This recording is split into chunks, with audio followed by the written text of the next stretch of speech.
VT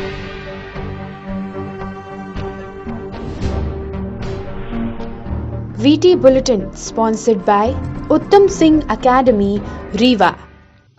नमस्कार, Vindhya times में आपका स्वागत है और आपके साथ मैं श्रेया हाजिर हैं आज की बुलेटिन की खबरों के साथ। बात करते हैं पहली खबर की।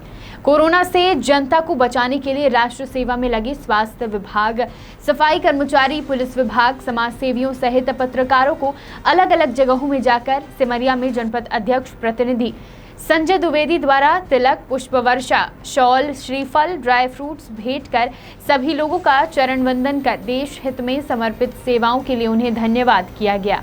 सबसे पहले संजय द्विवेदी अस्पताल परिसर पहुंचे, जहां सोशल डिस्टेंसिंग का पालन करते हुए डॉक्टर सहित संपूर्ण अस्पताल स्टाफ को तिलक लगाकर उनके सेवा भाव से अभिभूत होकर चरण वंदन किया।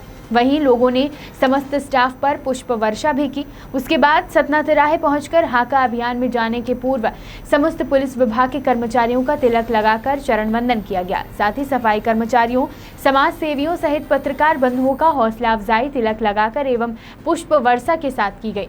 संजय द्विवेदी ने कहा कि सभी विभाग जो राष्ट्र सेवा सर्वोपरि मानकर अपनी सेवाएं अपने परिवार से दूर रहकर दिन रात दे रहे हैं, जब देश बड़े संकट के दरवाजे में खड़ा है, ऐसे में इन कर्मवीरों द्वारा दी जाने वाली सेवाओं के लिए जितना भी सम्मान किया जाए वह कम है। सभी विभागों के कर्मचारियों को संजय द्विवेदी ने धन्यवाद ज्ञापित किया और जनता से सभी विभागों को सहयोग प्रदान करने की अपील की। लॉकडाउन में शहर में सभी दुकानें बंद हैं। शासन के निर्देशानुसार फल, सब्जी व किराना विक्रेताओं को होम डिलीवरी करने की छूट दी गई है, जिसके चलते मोहल्ले व बस्तियों में लोगों को सुविधा उपलब्ध करा सके। आज इसी बात का निरीक्षण करने पहुंचे पुलिस अधीक्षक आबिद खान नगर भवन में निकले थे, जहां देखा गया कि परंपरागत तरीके से फल विक्रेता चौराहों पर ठेला लगाए हुए थे, जबकि उन्हें ठेला लगाने की अनुमति नहीं है। जितने भी लोग ठेला लगाकर खड़े थे उन सभी पर अमैया पुलिस द्वारा कार्यवाही की गई और उन सभी विक्रेताओं को थाना ले गए। हालांकि उन्हें समझाइश देकर बाद में छोड़ दिया गया। साथ ही यह भी समझाइश दी गई कि वह केवल चलते हुए मोहल्लों व बस्तियों में बिक्री कर सकते हैं। बता दें, प्रशासन ने यह निरीक्षण शहर के सिरमौर चौराहा, कॉलेज चौराहा, प्रकाश चौराहा, घोड़ा चौराहा में की थी। ये पूरे थाने में ठेले लगे हुए हैं, क्या मामला सर? मामला ये है कि इनको सशर्त जो है नगर निगम और कलेक्ट्रेट द्वारा बात कर रहा हूँ नगर निगम द्वारा और कलेक्ट्रेट द्वारा इनको सशर्त जो है प्रशासन द्वारा बताया गया था कि आपको घर घर जाकर और गलियों में, छोटी गलियों में जाकर के आपको फल विक्रय करना है। लेकिन इनके द्वारा लगातार मुख्य सड़कों पर आकर और जो है भीड़ लगाकर इनके द्वारा फल विक्रय किया जा रहा है, जिसके कारण इनको समझाइश देने के लिए फिलहाल यहाँ लाया गया है और अगर ये नहीं मानते हैं तो वैधानिक कार्रवाई की जाएगी।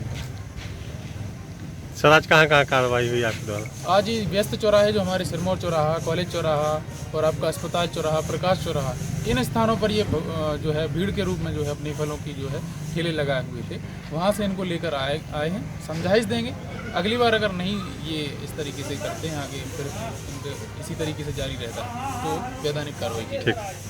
दो राज्यों की सीमा को जोड़ने वाला चाक घाट, जहां मध्य प्रदेश और उत्तर प्रदेश की पुलिस अपनी चौकसी पर डटी 24 घंटे इस तपती धूप में आने जाने वालों के साथ साथ परिवहन पर भी सख्ती से निगरानी कर रही है और बॉर्डर सीलर पूर्ण लॉक डाउन का पालन करते हुए सरकार के सहयोग में रात दिन एक करके अपनी जिम्मेदारी का भरपूर निर्वहन कर रही है। लेकिन इन्हीं सुरक्षा कर्मियों के लिए सरकार द्वारा कोई भी मूलभूत सुविधाएं मुहैया नहीं कराई गई हैं। न ही इस अग्नि की ज्वाला जैसी तपती दोपहर की धूप में बचने के लिए टेंट की व्यवस्था और न ही पीने के पानी की व्यवस्था कराई गई है। जाबाज सिपाही अपनी ड्यूटी से मुंह नहीं मोड़ते।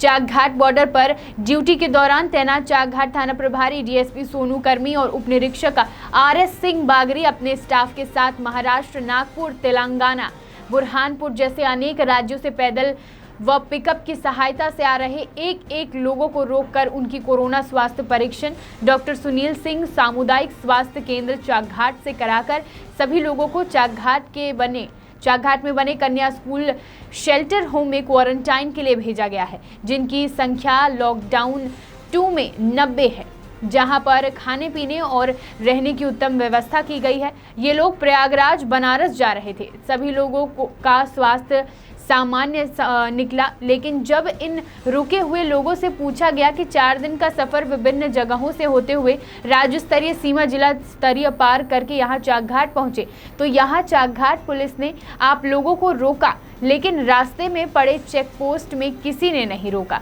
तो सभी ने जवाब दिया कि हमें किसी ने नहीं रोका, हम अपने तरीके से स्वतंत्र यहाँ तक पहुँच गए हैं।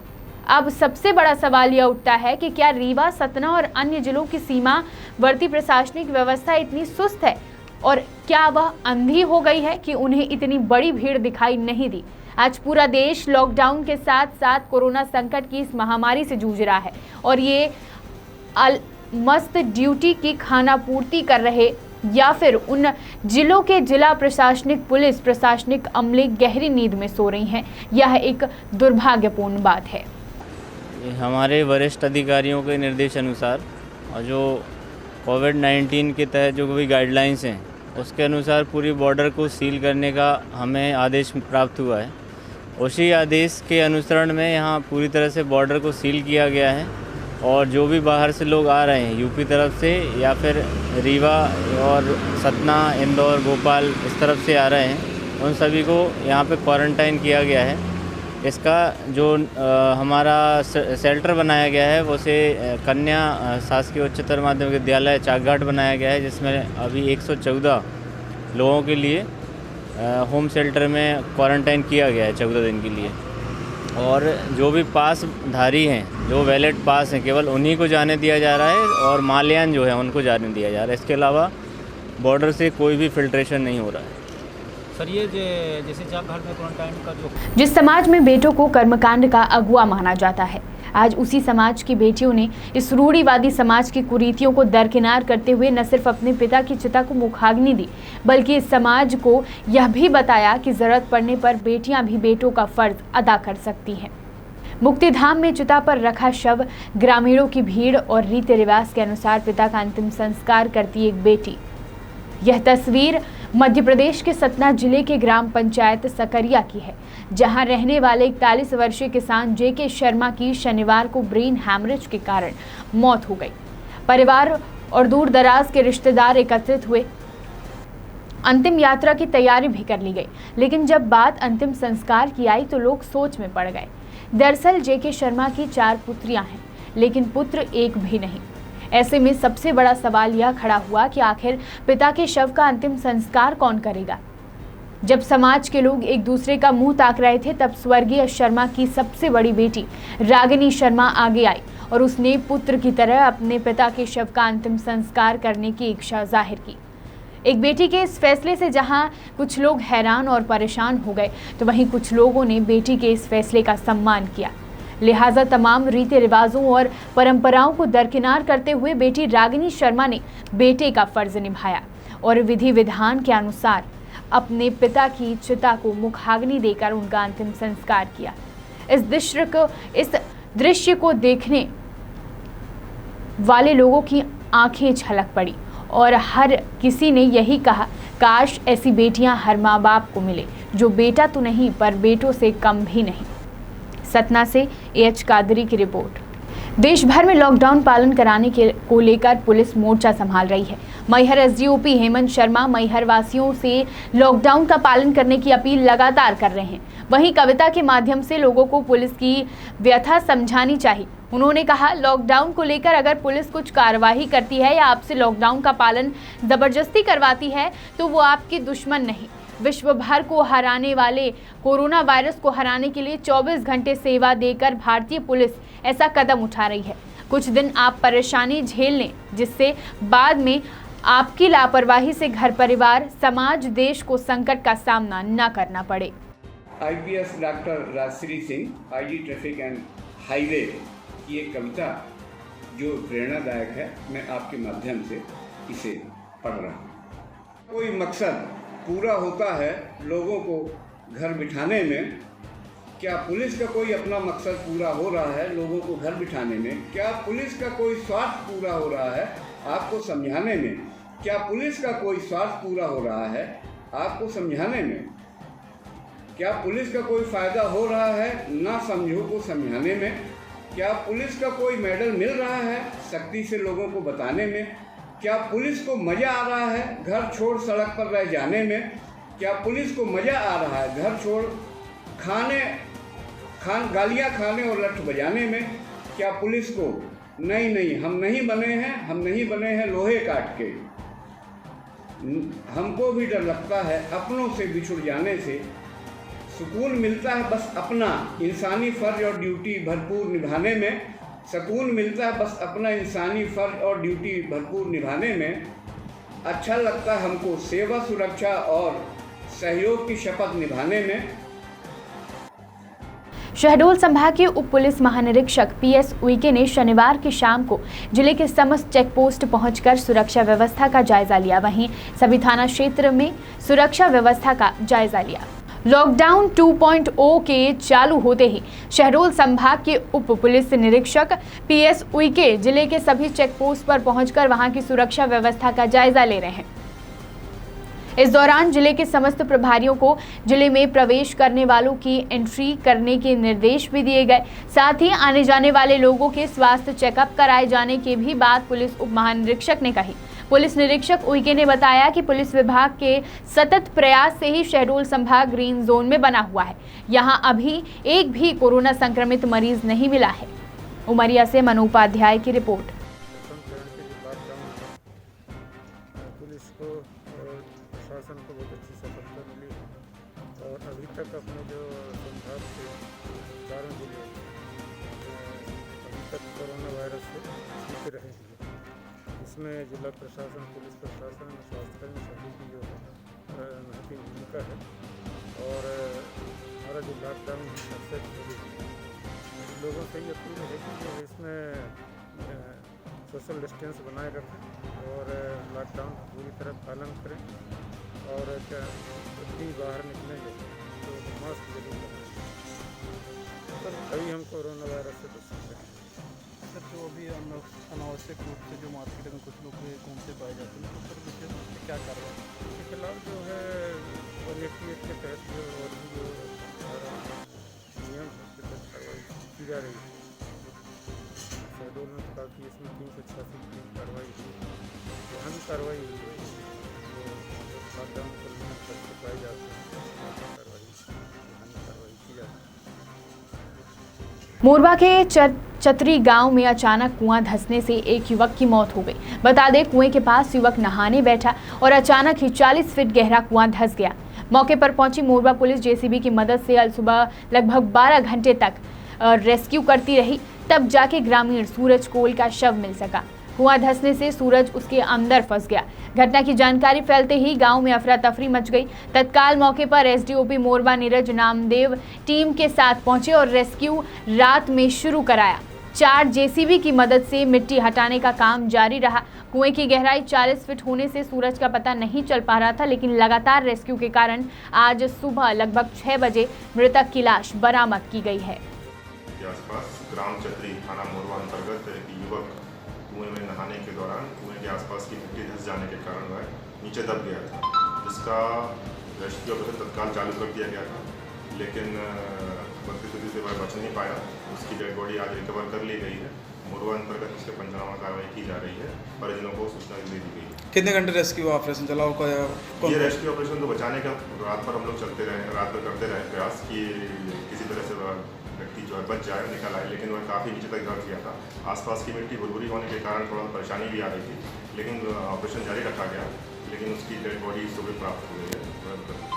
कितने फीट नीचे? लगभग 30-40 फीट नीचे वह चला गया था। आसपास की मिट्टी काफ़ी। SECL जोहिला क्षेत्र नौरोजाबाद के रीजनल हॉस्पिटल में डॉक्टरों के न मिलने और चैम्बर में ताला लगे होने पर कर्मचारियों को परेशानियों का सामना करना पड़ रहा है। चीफ मेडिकल ऑफिसर डॉक्टर प्रतिभा पाठक और SECL प्रबंधक पर बहुत बड़ा सवालिया निशान खड़ा हो रहा है। हम आपको बता दें कि 11 महीने का बच्चे के पेट में काफ़ी दर्द होने के कारण उसके पिता हॉस्पिटल लेकर पहुंचे, लेकिन हॉस्पिटल में डॉक्टरों के न मिलने के कारण पिता परेशान होकर CMO पाठक मैडम के निवास पर पहुंच गए और मैडम जी से अपने बच्चे को देखने के लिए कहा, लेकिन मैडम द्वारा बच्चे को देखने से साफ इनकार कर दिया गया। हॉस्पिटल में डॉक्टरों के न होने के कारण वर्करों में लगातार आक्रोश है और अपने नेताओं को बोल बोल के थक गए, लेकिन कोई इस विषय को लेकर गंभीर नहीं है। एक तरफ कोरोना वायरस जैसे महामारी से देश जूझ रहा है। इस संकट की घड़ी में देश में डॉक्टर 24 घंटे अपनी सेवा दे रहे हैं। डॉक्टरों को लोग भगवान का दूसरा रूप मानते हैं, लेकिन दूसरी ओर SECL जोहिला क्षेत्र नौरोजाबाद के रीजनल हॉस्पिटल में मासूम बच्चे को न देखने और इनकार कर देना शर्मसार करने वाला दृश्य देखने को मिला। दूसरी ओर कर्मचारी अपने इलाज के लिए दर दर भटक रहे हैं। इनको कोई भी देखने सुनने को तैयार नहीं होता। जब इस आपातकाल की घड़ी पे लोग अपने घर से निकल नहीं रहे हैं, देश में लॉकडाउन लगा हुआ है।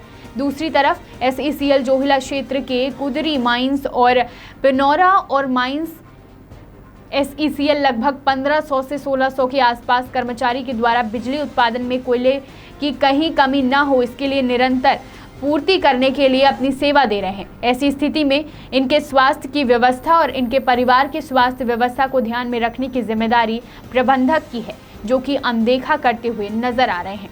यह हॉस्पिटल इन्हीं कर्मचारियों और इनके परिवारजनों के लिए संचालित है। यहाँ पर प्रबंधन की सबसे बड़ी जिम्मेदारी है कि हॉस्पिटल में डॉक्टर उपस्थित रहे, लेकिन हॉस्पिटल में डॉक्टरों का न होना सबसे बड़ा सवाल खड़ा कर रहा है। वर्करों का आरोप है कि हॉस्पिटल में डॉक्टर मिलते ही नहीं। धोखे से कोई एक मिल भी गया तो देखने को तैयार नहीं होते। हम मजदूरों को सबसे ज़्यादा परेशानियों का सामना करना पड़ रहा है। जब इस विषय पर मीडिया के सहयोगी संदीप तिवारी द्वारा भारतीय मजदूर संघ BMS के जिला मंत्री राजेश द्विवेदी से बात की गई, तो उन्होंने बताया कि हम लोग के द्वारा डॉक्टरों को एक दिन सम्मानित कर समझाइश भी दी गई थी कि आपका कार्य योद्धा की तरह है, क्योंकि कोरोना के खिलाफ लड़ना है, अज्ञात बीमारी और अदृश्य बीमारी के खिलाफ लड़ना है, तो हमको एकजुट होकर अपने कर्तव्यों का निर्वहन करना होगा। वर्करों की शिकायत मुझे प्राप्त हुई है। इस संकट की घड़ी में अगर डॉक्टर न खड़े होंगे मजदूरों के लिए, तो कौन खड़ा होगा, ये चिंतनीय विषय है। नौरोजाबाद से संदीप तिवारी की रिपोर्ट। हम लोग खदान से निकलने के बाद कभी हम लोग को कभी बुखार हो जाए, कुछ भी हो जाए, तो अभी कोरोना की वजह से बोला जा रहा है कि कोरोना की वजह से हम मरीज नहीं देखेंगे। पूरे जितने भी डॉक्टर हैं वहाँ पे दूर से बोलते सोशल डिस्टेंस मेंटेन करें। तो हम लोग तो खदान से निकलने के बाद, काम करने के बाद अगर वहाँ जाते हैं तो हम लोग क्या सोशल डिस्टेंस मेंटेन करेंगे वहाँ पे? डॉक्टर वहाँ की कोई भी चंबा में डॉक्टर मिलता नहीं है।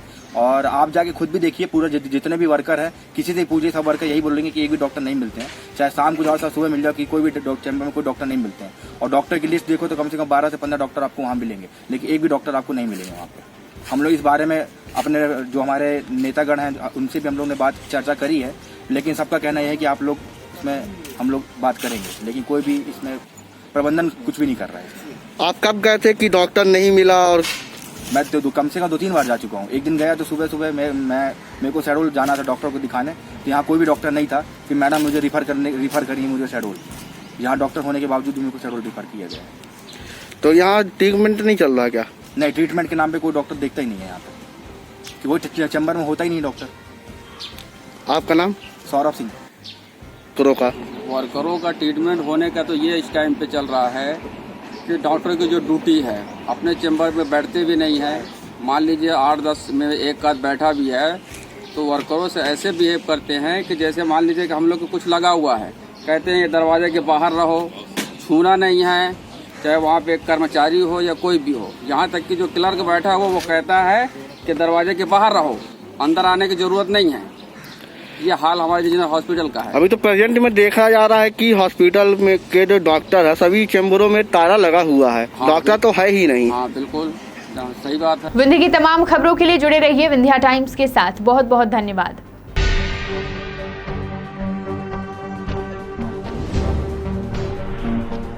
VT Bulletin sponsored by Uttam Singh Academy, Rewa.